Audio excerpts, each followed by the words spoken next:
Goedenavond, bonsoir. So it's a great pleasure for us to have with us Lav Diaz and Pierre Rissient.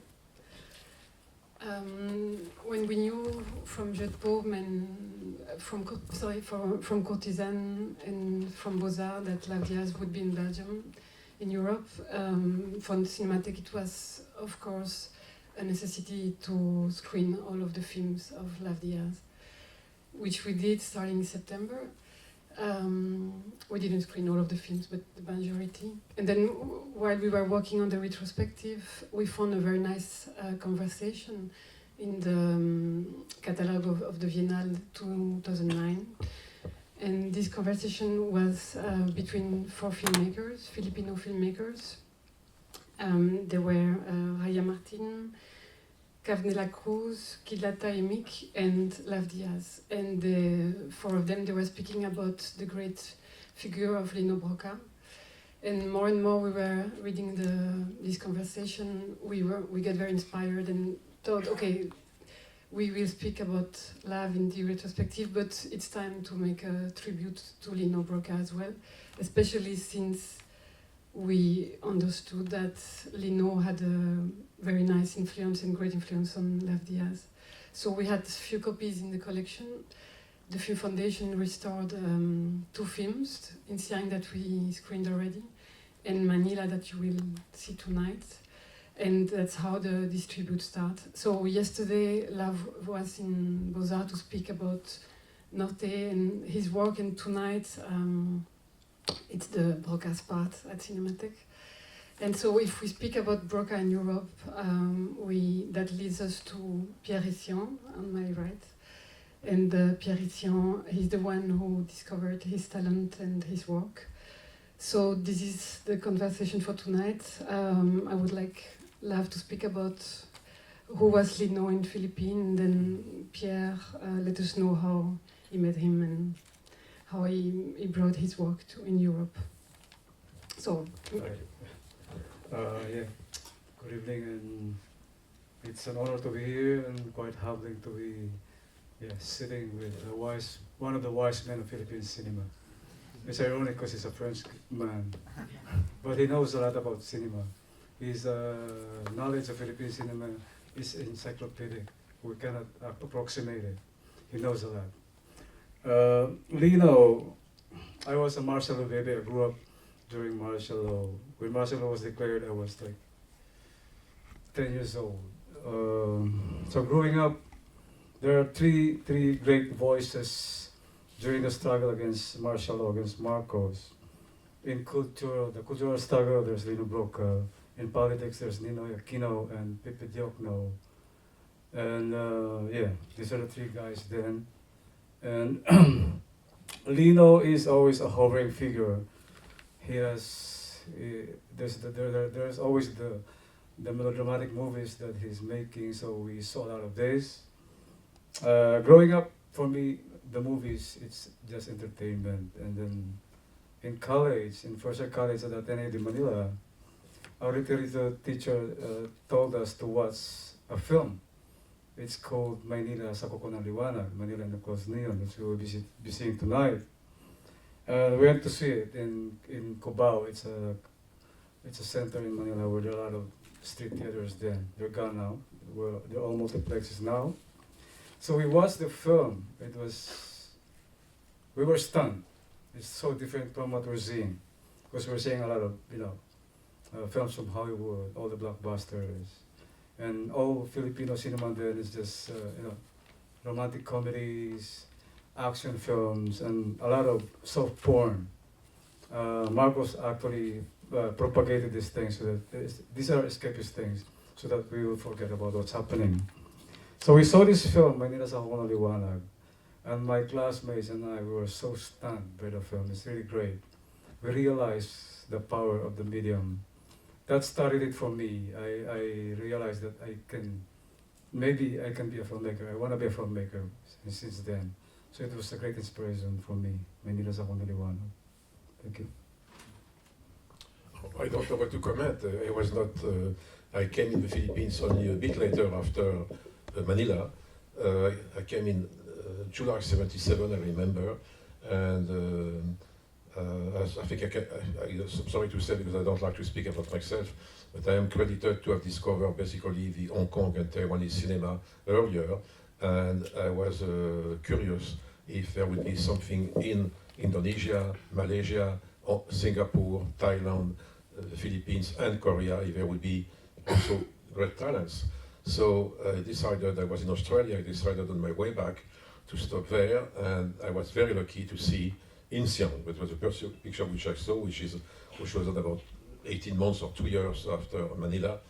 At that time I could not see Manila, there was no print around in the Philippines, there was no print of Tinimbang, which was supposed to be the best picture of Lino, but I was happy to see Insiang, which actually had not been a success at all in Manila, but I thought it was great. So then I decided this picture must be known, Lino Brocka must be known, and I think I guess I have some influence at Cannes. I think I will make it come to Cannes, and people coming to Cannes will have a chance to discover this enormous force, because I think if there is something which can define Lino, is an extraordinary force of direction, an incredible power through the actors, through the very simple camera work with his cameraman Cardin Balthazar. And so the picture came to Cannes in 1978 and was a formidable revelation. And then out of that, Lino could do some other films, some very meaningful films. And I became quite friendly with him, and actually I collaborated to some of his films. So there's the story. Part of the story. Maybe it would be good to make a background. Well, Lino, I want to contextualize the importance of Lino in our lives during the very, very dark period of martial law. He was always there. He's not just making films, he's in the streets, doing protest rallies, leading protest rallies. He was very noisy. He was, fighting the system. He was like that. They always, he's always in prison. They always arrest him, and he goes out. He makes the movies, and then he's doing protest rallies. So he's a hovering figure. He's this great voice during the struggle against Marcos. So we consider him as one of the heroes of the period. He is a national hero. I could add a few things. First of all, Lino was already very much against Marcos by 1977-78, but he really started to be extremely active, I would say by 81, 82, etc.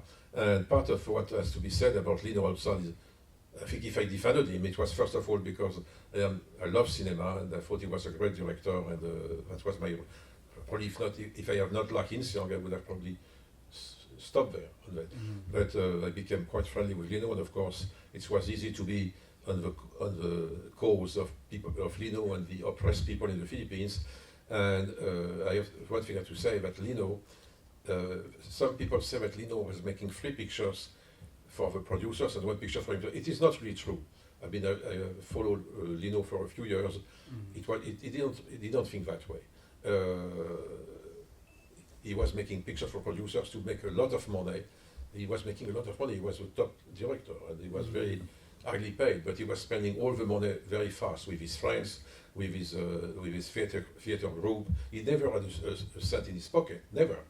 And also when he started to want to be very active against Marcos, he bought a very sophisticated equipment of sound, which he could put for the huge demonstration of 500,000 people in the streets of Manila.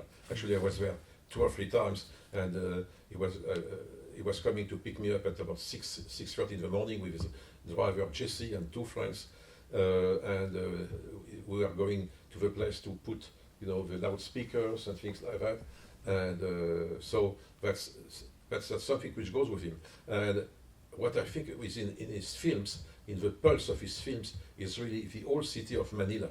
And I don't know how he did it, because he was not Hitchcock, but in the streets, in the restaurant, everywhere, everyone knew it was Lino Brocka. Everyone. I remember sometimes I was in the streets with him, and there were something like 50 to 60 young kids, 5, 6 years old, jumping and saying, Lino, Lino, Lino. I could not believe the way it was. The union of mass transportation drivers, they had this big rally, and Lino and other filmmakers were there, Ben Cervantes were there, and we were covering the rally. So he was in the middle of this. The policemen are attacking the protesters, and he was in the middle. At some point, the policemen are holding his left hand, and the protesters are holding his right hand. And he was shouting, "Stop holding them, I'm gonna break." So yeah, that was the only encounter I have. And he was in prison, and we were there. It was a fiesta inside prison because everybody was going there, celebrities, political people, journalists. So the military couldn't do anything about him because it's all fiesta inside the prison. And he was talking and talking and talking. I could tell many stories. For example, one of the stories, which is a true story, is that it was difficult to get him out of jail, and one person who did something significant was Simone Signoret, who spoke on French TV and saying, "You must liberate Lino Brocka." And Simone Signoret, she was a very committed person. And then the ambassador, the Philippine ambassador of the Philippines, who actually was not a bad guy, to be honest, this one at that time, apparently said, "You cannot keep it. In France, everyone is against you." So, thanks to Simone Signoret, he was faster out of jail, because we were very concerned that once he was in jail, he could be killed, because we know that we hear stories about in jails, riots and things like that, true riots, not true riots, and we were very concerned that a riot could be created and that something would happen to him. And it's not just cinema; it was also part of the creation of one of the greatest theater companies in the Philippines. It's called PETA. It's the greatest Philippine theater company. He was part of the foundation of that. They started it during martial law also. Yeah, actually, when I was said he was willing to get money, it was also for PETA, so that PETA could go. It's really that theater is mass based. They started doing street theaters, and the plays that demanded were about also, it's against it's a voice against what's happening around during the regime. Pierre, you told me this afternoon that among the directors that I mentioned before, Lav was certainly the one who understood the best the political message of Lino Brocka. And I don't know if I said exactly that, but I think what I said could have meant that. But I don't think it's if I may say something, I don't think it's a matter of understanding the message. If there was a message in Lino Brocka, I don't think it was considered as a message. It was a spirit, more than a message. But I think what I like in Last Pictures, I like in Lino Brocka, they are close to the roots. They are not. Now there are many people in Asia who are not close to the roots. They try to globalize the cinema, and I think it's a huge mistake. And what I am not a flatterer. I don't like to make compliments. But what is striking with Lav's work is it is close to the roots, and in that sense, I would say it's close to Lino. Yes, this is a hovering figure. I can see Filipino faces here. They know him by heart. He's like a fixture in our culture. I see a lot of Filipinos here, so they know that.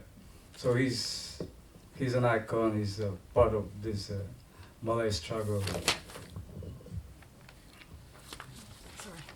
Actually, when we spoke with Céline today, I said there are not only in the Philippines, in many places there are a lot of not fully true stories.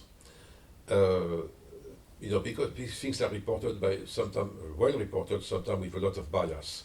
And I have to say, in the conversation between Lav and the other guys, there was a lot of bias.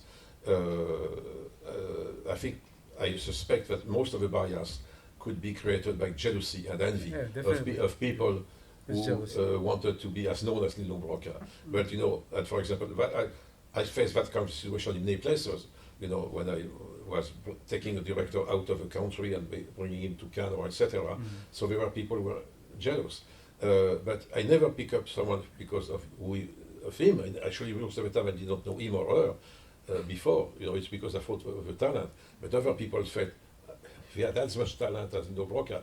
It's not true. For a very talented director called like Ishmael Bernal, for example, well, very interesting director, very good director. I hope you can see some of his films. Was not up to the standard of Lino. And he had a picture in Berlin called Imala.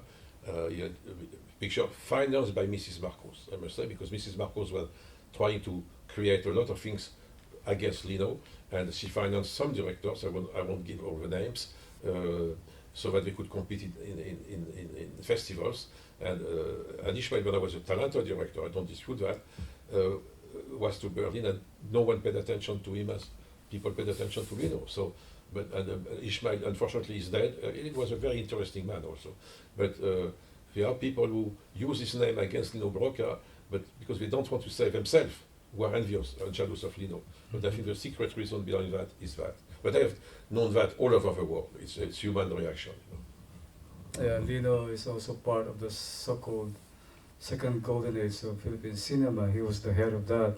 And so the other figures are Ismael Bernal, Mario O'Hara, who wrote a lot of the scripts for Lino's film.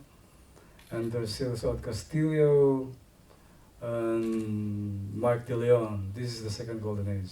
In 1976, that was really the peak of Philippine cinema. In that year, all films are really great, that year, 1976. And Lino lead that group, you know. Yeah. Actually, Mark, honestly, of all these people who we speak about, I have never heard Mark trying to badmouth Lino. Never. Yeah. So Mark De Leon is the producer of Manila sa Kuko ng Liwanag, and he is also the cinematographer of Manila sa Kuko ng Liwanag. They work together in this film. These two great Filipino filmmakers. To come back to the correspondence between the works, Stoffel yesterday said in Beaux-Arts that you were a cultural worker, that you consider yourself as a cultural worker. It's often said that Lino had this, through his activism, this wish to not educate people, but to let people know about what's going on exactly in their country. Do you share this?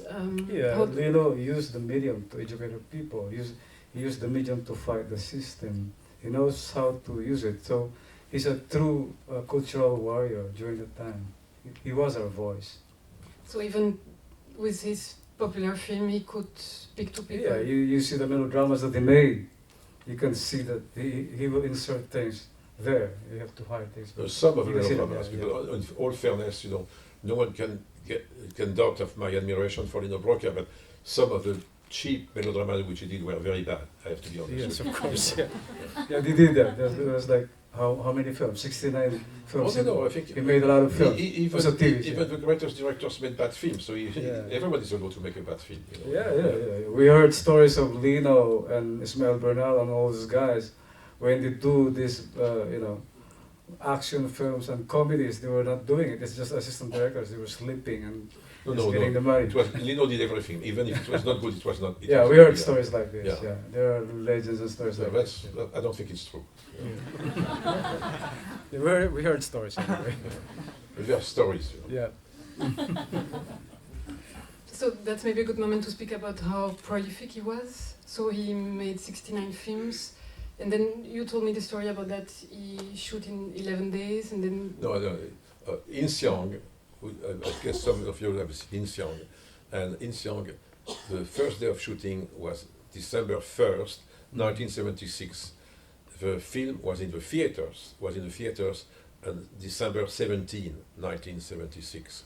He had shot the picture in 7 days, and so he had 6 days to make the sound, to mix the film, to time the color, and etc. So that's something extremely impressive. And also just, I think, as impressive is the ratio of material shot for the length of the film. It was 1:17, which is really, I don't think you can do better than that, you know. And when I was working with Lino on some films, and I edited or re-edited 3 or 4 of his films, and sometimes it was, I had to when I was editing, so when he was saying action, so sometimes, usually, you know, it's after action that you start to edit, and sometimes I have to have on action, you know, because the actors were so much terrific immediately that I have to do that, and so sometimes it was cut. I have to take because it was really it was most of the time he was making a little, not too anymore a bit later, but in the time of Jaguar and Bona, most of the time it was one take. It's a different period also during his time because there's no digital yet, so you can just see the constraints the problems that they have to do to deal with these businessmen, these producers. It's very But hard. honestly, the same kind of story was in Hollywood. You know, most of the old timers like John Ford, Raoul Walsh were making one take, not hardly anymore. But suddenly, through some of the people, some of the directors work through editing. Of course, the most known about that is George Stevens and a famous film called Shane. You know, they were 5 or 6 editing because they could edit in many different ways because he was making every angle. He was with every angle he was making with a lot of lenses, and actually when he could not fix it, and then someone suggested that it was not shot. That if they would shoot additional material on the boy, they could make it existing. So it is not only the Philippines, but Oh yeah, it's everywhere. The problem. So the development of digital made it easier for us. Is there any question in the audience before we keep? We're gonna watch the film. Yeah, we will screen before the Manila the short documentary called "Making of Manila," where actually because you were speaking about the speed of production, he was. No, Manila was not shot so fast. That was insane. No, not at all. Because Marc De Leon, the producer and cinematographer, two things. First, Marc is the son of a very rich dynasty in the Philippines, and when he wanted to do the film, he wanted to make a very good film, etc. So there was much more days of shooting. Also, the picture is 2 hours 10 minutes, but I understand it could have been 30 or 40 minutes longer, with, according to Marc, just as good material, but he cut it so that it would be relatively short, you know. So it was not done that fast, you know. But what is impressive is actually in the documentary you will see Hilda Coronel, who was the actress of Insong, and she speaks of Lino, and I've seen Lino working with actors on the set. It was very fast. I think I have been on many sets of films, and I would say there are 3 directors whom I saw personally with my own eyes, really directing actors. One was Orson Welles on The Trial with Anthony Perkins. Another one, you don't know him less, but he was a terrific director who did not do the career which he could have done for many reasons, John Barry, and Lino Brocka. You know, they were really the 3 directors who could change the acting of an actor. Usually, most of the very good acting comes from very good casting and good sense of chemistry between actors. Lino was sometimes, and very fast. He was very volatile.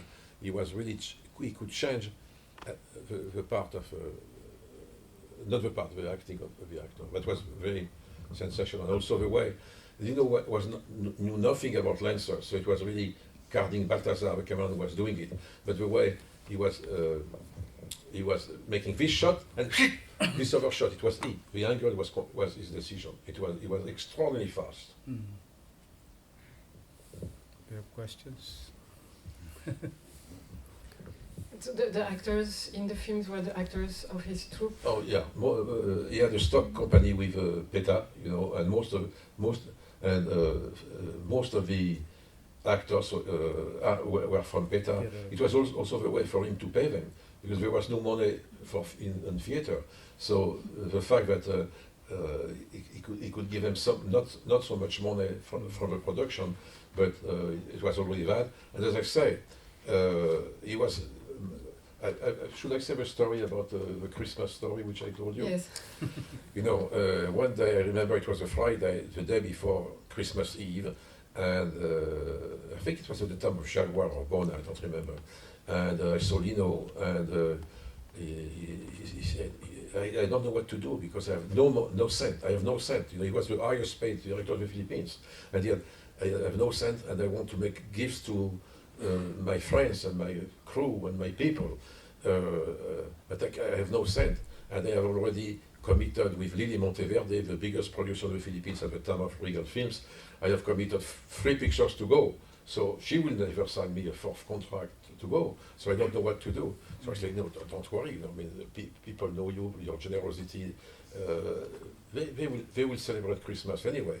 And the day after, it was about 3 or 4 in the afternoon, someone knocked on the door of my hotel room, and there's Lino with a lot of fruits, you know, a lot of fruits. I said, Lino, are you crazy? You know, he said, yeah, but I just signed a contract, and I can give to all my friends Christmas. And I say, how much do you have now? 0. 0 cents. And that's a true story. And what's very interesting as well is to say that with the money he would earn from the movies, he would buy material to go on strikes. And It would help people. I can testify he never had a cent, you know. Maybe a bit later, but not at that moment. All the money was going to France, to PETA, to the material equipment. Also, for example, a very important picture which you will not see, which was considered as the greatest film by Lino, Ténèbres. It's a long title. The first name is Ténèbres, so remember it as Ténèbres. And that picture was as his company. He was able to have a company called Manille.